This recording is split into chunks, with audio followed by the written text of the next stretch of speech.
কি আজকে এত বেলা হতে চললো কিন্তু সবাই এখনো পর্যন্ত এলো না। এই সব হলো কুড়েমির লক্ষণ মহারাজ। আপনি একদিন যারা যারা দেরি করছে তাদের চাপকে দেবেন, তাহলেই সব সিধে হয়ে যাবে। আর বলবেন না মহারাজ, আজকে গিন্নি কাঁচা লঙ্কা দিয়ে কুচো চিংড়ির ঝালটা যা বানিয়েছিল না, খেতে খেতে দেরি হয়ে গেল। গোলগাপ্পি দেওয়ার আর জায়গা পাও না না? বিশ্বাস করুন, সত্যি খুব ভালো রান্না করেছিল গিন্নি, তাই আবার আরেক হাঁড়ি ভাত চড়াতে বললাম। আর সেটা খেয়ে আসতেই তো দেরি হয়ে গেল। আরো এক হাঁড়ি? মহারাজ কিছু মনে করবেন না, এই পাঠশালা বন্ধ করে সব গুছিয়ে তবে এলাম।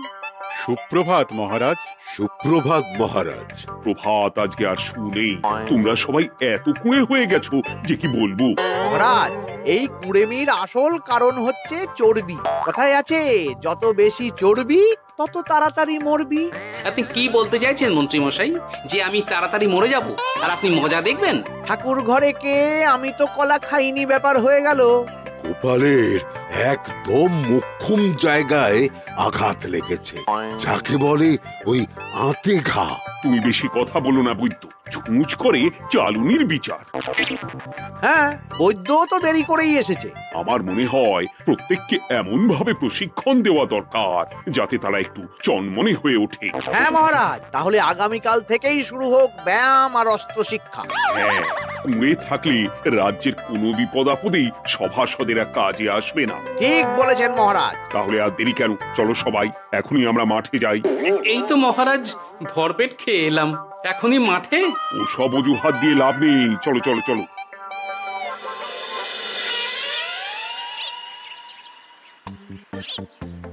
এবার সবাই সারিবদ্ধভাবে দাঁড়িয়ে পড়ো। এ কি, গোপাল কোথায়? মহারাজ, গোপাল আপনার পিছনে দাঁড়িয়ে আছে, চুপি চুপি। এই গোপাল, যাও যাও, মাঠের মাঝখানে গিয়ে দাঁড়াও। এই চাঁদি ফাটা রোদে কেন মহারাজ সুস্থ শরীরকে ব্যস্ত করছেন? এইসব বাজে কথা শুনতে চাই না। শুয়ে বসে থেকে শরীরের কি অবস্থা করেছো? শরীরের নাম মহাশয়, যা সবে তাই সয়। তুমি যাবে না, তোমাকে এক্ষুনি বরখাস্ত করব। কি জ্বালা! যেখানে আমার সব কাজ বুদ্ধি দিয়েই হয়ে যায়, সেখানে গায়ের জোরের কি দরকার? হ্যাঁ, এই গোপাল, আমি 1 থেকে 3 অব্দি গুনবো, তারপরে সবাই এই মাঠের ধার বরাবর 5 বার পাক দিয়ে দৌড়বে। ঠিক আছে মহারাজ, আমি প্রস্তুত। আমি রোগাপটকা আছি, কোনো সমস্যাই হবে না। হয়ে গেল। সবাই প্রস্তুত? 1 2 3।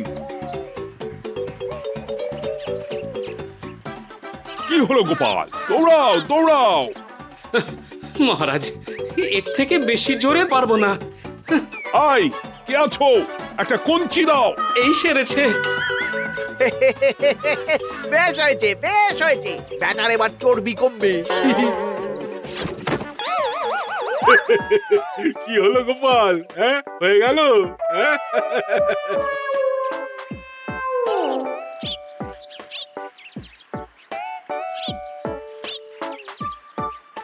উল্টে উঠি, আমাদের দাদু উল্টে গেছে। হ্যাঁ, তাই তো দেখছি। চল চল গিয়ে দেখি। উফ, চেহারার কি অবস্থা বানিয়েছো গোপাল, হ্যাঁ? এতটুকু দৌড়তে গেলেই চিটপটাং। তাড়িয়ে দিন মহারাজ, এরকম বেঢপ চেহারা সভাসদকে আমাদের দরকার নেই। না না, তা বললে হবে নাকি গোপাল, তুমি এক্ষুনি বাড়ি চলে যাও, কালকে আবার মাঠেই দেখা হবে। এই দাদু বাড়ি চলো। ওরে বাবারে!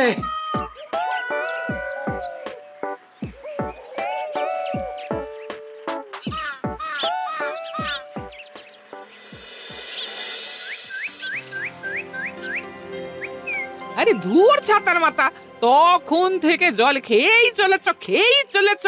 কি হয়েছে সেটা বলবে তো? শরীর চর্চা হয়েছে, শক্তি খরচা হয়েছে, আর পারছি না। উফ, বাপরে বাপ, কি পায়ে ব্যথা! এই জন্যেই আমি বলি বাপু, একটু বপুটাও নড়াও, কিন্তু কার কথা কে শোনে? ওরে বাবা, অকারণে সুস্থ শরীর ব্যস্ত করবো কেন বলো তো? বেশি নড়াচড়া করলেই আয়ু কমে যায়। তোমার এই বাজে কথা কোন শাস্ত্রে লেখা আছে শুনি? শাস্ত্রে কেন যাব, বাস্তবে জলজান্ত উদাহরণ আছে। আমি মানতে পারছি না। হুম, মানতে পারছি না বললে তো হবে না, তোমাকে মানতেই হবে। বেশ, প্রমাণ করো। আমি যদি তোমাকে প্রমাণ করে দিতে পারি, তাহলে আজ থেকে বাড়ির বাজার দোকান করার দায়িত্বটাও তোমাকেই নিতে হবে। দিদা, তুমি তো ফেঁসে যাবে, দাদুর সঙ্গে বাজি লড়বে না। এই বাদ দে তো, তোর দাদু আগে প্রমাণ করুক যে বেশি নড়াচড়া করলে বয়স কমে। হ্যাঁ তাহলে বাজি? হ্যাঁ, বাজি। আচ্ছা ঠিক আছে, বেশ। তুমি তুমি একটা পশুর নাম বলো তো, যারা খুব তাড়াতাড়ি দৌড়য়। ঘোড়া, হরিণ, চিতাবাঘ আরো আছে।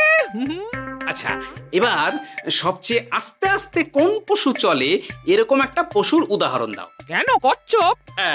এই তো পেয়ে গেছে উত্তর। এবার তুমি বলো তো, কচ্ছপ কত বছর বাঁচে, আর ঘোড়া, হরিণ, চিতাবাঘ এরা কত বছর বাঁচে? চিতাবাঘ, ঘোড়া কেউই 30 বছরের বেশি বাঁচে না, কিন্তু কচ্ছপ 300 বছরও বেঁচে থাকে। হেরেছে, হেরেছে, আমার বউ হেরেছে। উফ, জীবনের কত বড় চাপ নেমে গেল। হ্যাঁ, এই তুমি আমাকে এভাবে হারালে? তখনই বললাম দাদুর সঙ্গে বাজি লড়তে যেও না। নাও, এবার খেলা সামলাও।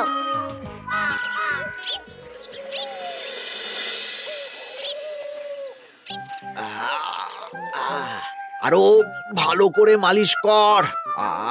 আজকে ছোটাছুটি করে পা দুটো বেশ ব্যথা ব্যথা করছে। কালকে তো আবার অন্য পরীক্ষা। আরে আমার হালকা চেহারা আছে, সব সামলে নেব। কালকে তো অস্ত্র চালনা হবে, কালকে আমি কাঁপিয়ে দেব। কাঁপাতে তো হবেই মন্ত্রী মশাই। আমরা আপনার শরীরে এমন ঘষা মাজা করে দেব না, মনে হবে আপনি না একটা জলযন্ত্র অস্ত্র অস্ত্র চালনা করতে যাচ্ছে। বাস এই তো চাই। বাবারে, আস্তে আস্তে। আরে বাবা, আপনার তো ইস্পাতের শরীর, ভাঙবে তবু মচকাবে না।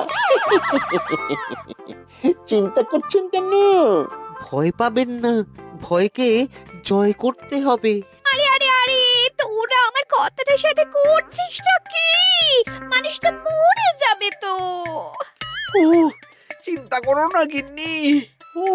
বাবা, ওরা বলেছে আমার ইস্পাতের শরীর, ভাঙবে তবু মচকাবে না। একবার এই বুড়ো বয়সে হাত পা ভাঙলে কি সামলাবে শুনি? মন্ত্রী মশাই, আমাদের বকশিসটা দিয়ে দিন, আমরা কেটে পড়ি। বাবারে বাবা, দিচ্ছি। এনে এত খাটানোর পরে এতেই এখন খুশি থাক। হ্যাঁ,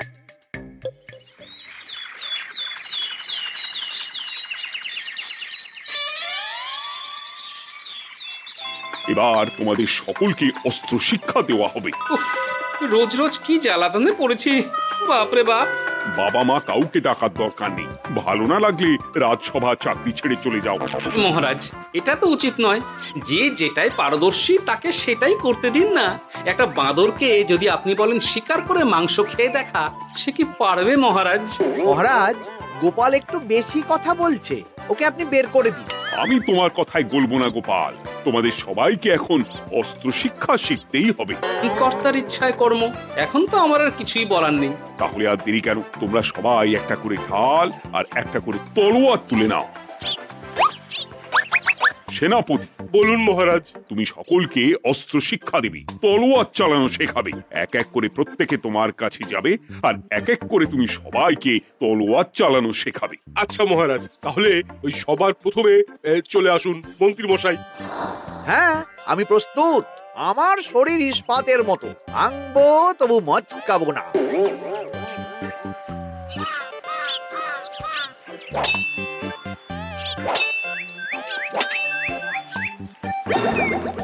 কি কেমন দিলাম? অত সহজ নয় সেনাপতি। আমি মন্ত্রী এমনি এমনি হইনি, আগে অস্ত্র শিক্ষা শিখে তবে মন্ত্রী হয়েছি। এটা কি হলো? হ্যাঁ, আপনি অস্ত্র শিক্ষায় পারদর্শী, কিন্তু আরো বিচক্ষণ হতে হবে। কারণ আজকে এই পাগড়ির জায়গায় আমি যদি তলোয়ার আপনার গলার দিকে চালাতাম, তাহলে কিন্তু আপনার এই ভবলীলা এখানেই সাঙ্গ হয়ে যেত। ঠিক আছে, মনে রাখবো। এবার বাকিদের তো ডাকো। হ্যাঁ, এরপরে তলোয়ার চালানো শিখতে আসবে গোপাল। গোপাল দাদু, গোপাল দাদু। বাবা বাবা বাবা, গোপাল তুমি আবার দল বল নিয়ে এসেছো। দেখি তোমার কত দম। গোপাল, তুমি প্রস্তুত হও। হ্যাঁ হ্যাঁ, আমি প্রস্তুত। ওরে বাবারে, এ তো ভয়ানক চাপের কাজ, আমাকে বেশ বেগ পেতে হচ্ছে। সামলাও গোপাল। না, আমাকে অন্য রাস্তা দেখতে হবে। সেনাপতি, মহারাজের দিব্যি, তুমি আমার দিকে তলোয়ার ঢাল বাড়াবে না। এই এটা কি হলো? সত্যি তো, এটা কি হলো? গেল গেল গেল গেল গেল গেল গেল, দুটোটা খুলে গেল গো। দেব নাকি এবার কুচ করে কেটে? জিতে গেছি, জিতে গেছি। এটা কি হলো? শত্রুপক্ষ কখনো কারো দিব্যি শুনবে না। আর সেনাপতি, তুমি কি ওখানে দাঁড়িয়ে দাঁড়িয়ে মজা দেখছো? আমি কি করব মহারাজ, গোপাল যে আপনার দিব্যি দিয়ে দিল। গোপাল বেটা খুব চালাক। তাহলে এখন উপায়? ওসব গোপাল তোমাকে বোকা বানাবার জন্য করেছে। তুমি ধুতি ঠিক করে আবার লড়াই চালিয়ে যাও। যথাজ্ঞা মহারাজ।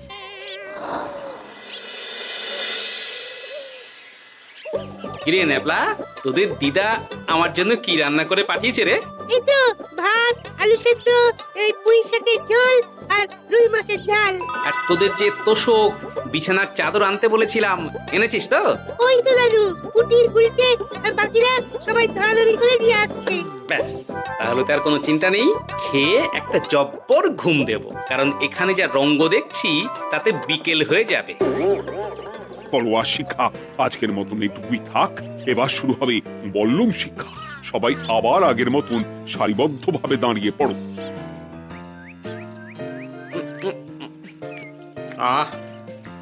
তোদের দিদা ওই সবটা কিন্তু বেশ জব্বর বানিয়েছে। তোদের দিদার হাতের রান্নার কোনো তুলনাই নেই। আহা, কি স্বাদ! কি গোপাল আবার কোথায় গেল? এই তো মহারাজ, আমি এখানে ওই পুঁয়ের ঝোল আর রুইয়ের ছাল দিয়ে ভাত খাচ্ছি। এসব কি মাঠের মধ্যে খাওয়া? আরে শরীরটাকে তো রাখতে হবে। তাড়াতাড়ি খেয়ে এইদিকে এসো। আসছি আসছি আসছি। এবার আমি তোমাদের দেখাবো কিভাবে বল্লম নিয়ে তেড়ে যেতে হয়। দেখান মহারাজ। এ তো খুবই সোজা মহারাজ। ঠিক আছে, তাহলে বল্লম নিয়ে তেড়ে যাও দেখি। দিন, আপনার হাতের বল্লমটাই দিন। আরে আরে, গোপাল তো মাঠ থেকেই চলে গেল। আমি ডেকে আনছি মহারাজ। আরে আরে, ও গোপাল, গোপাল, মহারাজ ডাকছেন। থামো থামো। মহারাজ বলেছেন বল্লম নিয়ে তেড়ে যেতে, তেড়ে গিয়ে আবার ফিরে আসতে তো উনি বলেননি। আরে এ তো মহা মুশকিল। উনি এক্ষুনি তোমাকে মাঠে ফিরতে বললেন। সেটা আপনাকে বলতে পারে সেনাপতি, আমাকে তো বলেনি। আমি চললাম।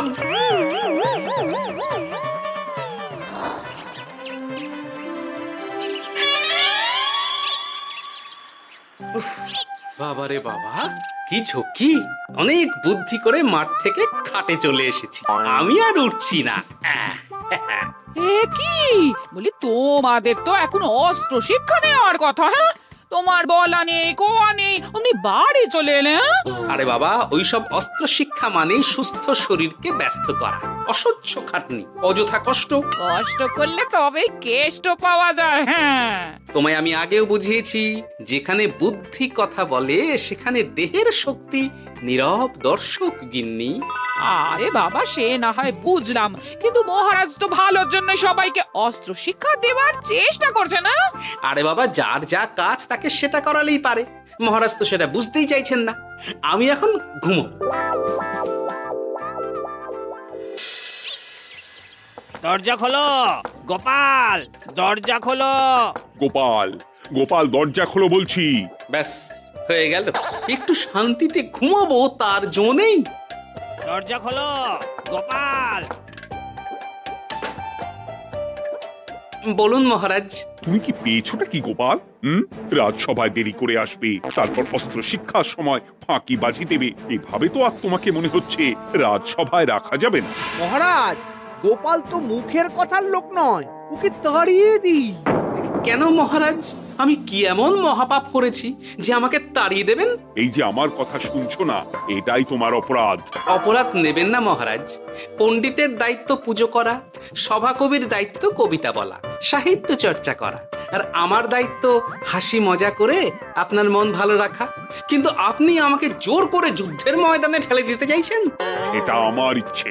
আমিও তো মহারাজ ইচ্ছে করলেই অনেক কিছু করতে পারি। চোখ বন্ধ করে লক্ষ্য ভেদ করতে পারি, শুধু বুদ্ধি দিয়ে। আরে বাহ, এত বড় কথা! তাহলে মহারাজ, ওকে বলুন পরীক্ষা দিতে। কি পরীক্ষা? আমি একটা ঘরে বর্ম পরে দাঁড়িয়ে থাকবো, তোমার হাতে অস্ত্র দেব, আমার মাথায় একটা আপেল থাকতে হবে, আর তুমি কিভাবে আমার মাথা থেকে ওই আপেল ফেলতে পারো দেখবো। এ তো খুবই সোজা। কি গোপাল, তাহলে লড়বে নাকি বাজি? হ্যাঁ, লড়তে রাজি আছি। তাহলে আজ রাতেই হয়ে যাক পরীক্ষা। যদি এই পরীক্ষায় উতরে গেলে তো ভালো, নইলে তোমার চাকরিটা গেল। গোপাল, তুমি পারবে তো? সে দেখাই যাবে আজ রাতে। তাহলে রাজবাড়িতে দেখা হচ্ছে। যদি আমি এই পরীক্ষায় বিফল হই, তাহলে আমার চাকরি আপনি কেড়ে নেবেন, আর যদি সফল হই তাহলে মন্ত্রী মশাইকে শাস্তি দেবেন। আমি নিজে সারা কৃষ্ণনগরে নাক্ষত দেব। বেশ, দেখা যাক।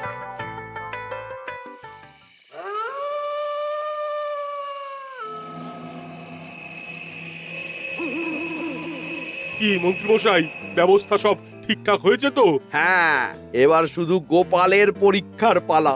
আমি তাহলে বাইরে গেলাম, গোপালকে পাঠিয়ে দিচ্ছি।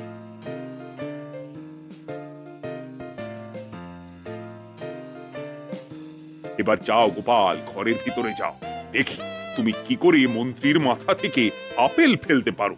আপনি তো শুধু আমার চোখ ঢেকেছেন, আমার নাক, মুখ, কানও ঢেকে দিন, যাতে ঘ্রাণেন্দ্রিয়, শ্রবণেন্দ্রিয়েরও সাহায্য না নিতে পারি। বেশ, তাহলে তাই হোক। আয়, কে আছো? গোপালের মুখ, নাক আর কান ঢাকো। যথা আজ্ঞা মহারাজ। একটু একটু মোটা কাপড় দিয়ে নাক মুখ ঢাকো, হ্যাঁ, যাতে সেভাবে আপেলের গন্ধ না পাই। বেশ বেশ।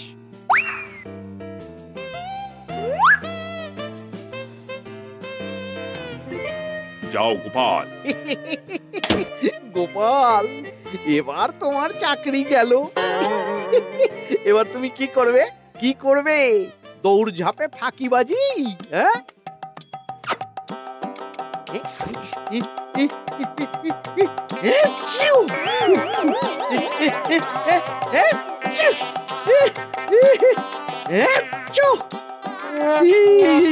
গেল গেল গেল গেল গেল, আপেল পড়ে গেল। আপেল পড়ে গেল? মহারাজ, এর মধ্যেই গোপাল আপেল ফেলে দিয়েছে। ঘরের ভেতরে চলো।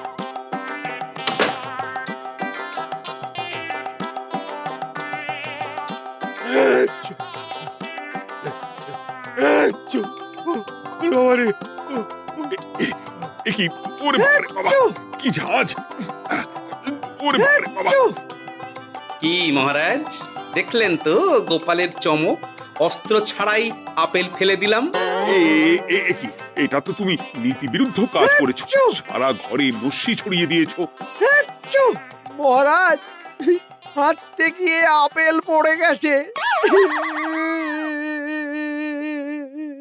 এবার সারা কৃষ্ণনগরে নাক্ষত দিতে হবে। সত্যি সত্যি গোপাল, বুদ্ধিতে তোমার জুড়ি মেলা ভার। আমার নাম গোপাল ভাঁড়। একটা কথা মনে রাখবেন, কেউটে সাপের লেজে পা দেবেন না, আর গোপালের কাজে বাধা দেবেন না। যে কাজ বুদ্ধি দিয়ে করা যায়, তার কাছে শক্তি ছোট্ট শিশু মাত্র।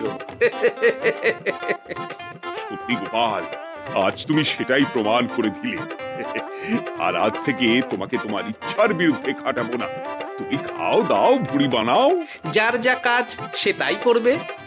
যেমন এখন মন্ত্রী মশাই নাক্ষত দেবেন। হ্যাঁ, ভুল করে বাজি ধরে ফেলেছি, এখন নিজেই চাপে পড়ে গেলাম। তাহলে আর দেরি কেন? নাক্ষত এখন থেকেই শুরু হোক। কৃষ্ণনগরের রাস্তা শেষ হতে হতে সকাল হয়ে যাবে।